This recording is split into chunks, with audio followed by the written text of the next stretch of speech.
President Biden brushing off threats from the Senate's top Republican to oppose his infrastructure plan. Listen. If the Republicans argue that we don't need infrastructure, it need not, they've been talking about the need for it for years now. If the Republicans decide that we need it, but they're not going to pay for it, I think the Republicans' voters are going to have a lot to say about whether we get a lot of this done. Joining us now to discuss is John Stubbins, host of Indivisible with John Stubbins and Vice President of Prelude Pictures. Good to see you, John. Thanks so much for coming on. A lot to weigh in here, President Biden making these comments. What do you make of that? Because inside of that speech that he gave that we didn't play is the fact that he said he would want to work with Republicans. But do you take him for his word on that? Do you see him working with Republicans on this so far? No, I don't, Sean, and thanks for having me. Look, we've seen this show before, right? Barack Obama came out and talked about shovel-ready jobs. How did that go, America? We had Solyndra and many other programs, shovel-ready jobs that, basically threw the American taxpayer money down the drain, if not stolen from Barack Obama and Joe Biden. Joe Biden is a liar. He's a liar. And we've seen this show before, like I said. They stole this money through the green energy incentives programs when Obama was in the Oval Office, and they sold it to the American people as shovel-ready jobs through all these different programs. And we're going through the same rerun again. And look, Mitch McConnell may not be a prize, and he has his own issues in the swamp, but make no mistake about it, Joe Biden is feeding the American people a bunch of malarkey. The American people, of course, Democrats, Republicans, independents alike, we all want new infrastructure, okay? But we're not going to get new infrastructure because the money won't go to new infrastructure. You know it, and I know it. Well, one of the things about that infrastructure bill is that it's $2.2 trillion. It's a lot of money. Now, recently, one Republican said he'd come out and he would support a bill that was for $615 billion for an infrastructure bill, roughly a quarter of what's already put out there. So that's where you are with Biden's bill and with Republicans. They would only support the part that actually goes towards fixing roads and bridges, what we know traditionally as infrastructure. Not even close, but is there a pathway there that maybe they would meet in the middle, or does Biden and the Democrats, they just push this through with reconciliation?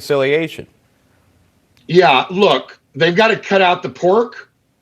They've got to actually use the American taxpayer funds that they're taking and put it towards infrastructure.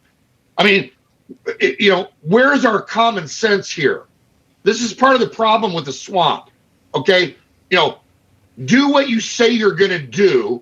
Don't feed us a line of nonsense and lies. And that's what's coming out of the Obama and Biden Oval Office. It's nonsense. Well, okay.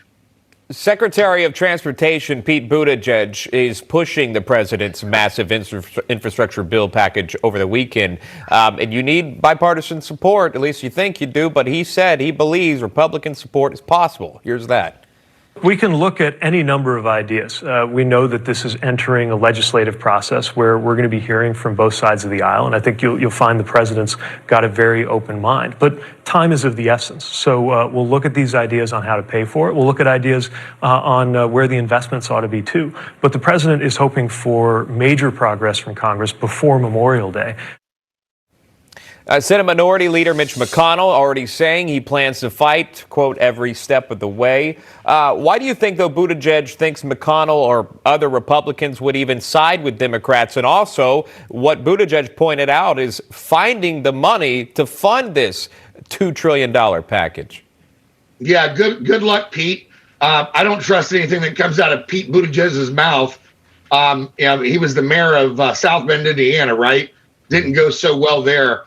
I don't trust Pete Buttigieg, number one. Number two, if you resist this bill, okay, and the pork that's in it and the money that they're going to steal from you, the American taxpayer, then they're going to call you a racist and they're going to invoke Jim Crow, because they invoke Jim Crow with every single thing that they do or say. And the thing that bothers me about this whole Jim Crow thing, where it comes to every subject, is that Jim Crow came from you, Joe Biden, you, Barack Obama, you, Hillary Clinton.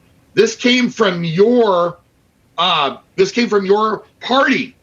You're the one that has a mentor by the name of Robert Byrd, you and Hillary, Joe, that is the before he died, he was the Grand Wizard of the KKK.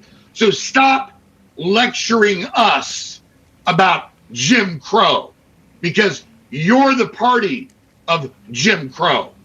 In reference to the Georgia election reform that we've seen there, that's where you've heard those comments before. I appreciate that. Thanks for coming on. John Stubbins joining us live. John, thanks for coming on this Monday. We appreciate it. Take care.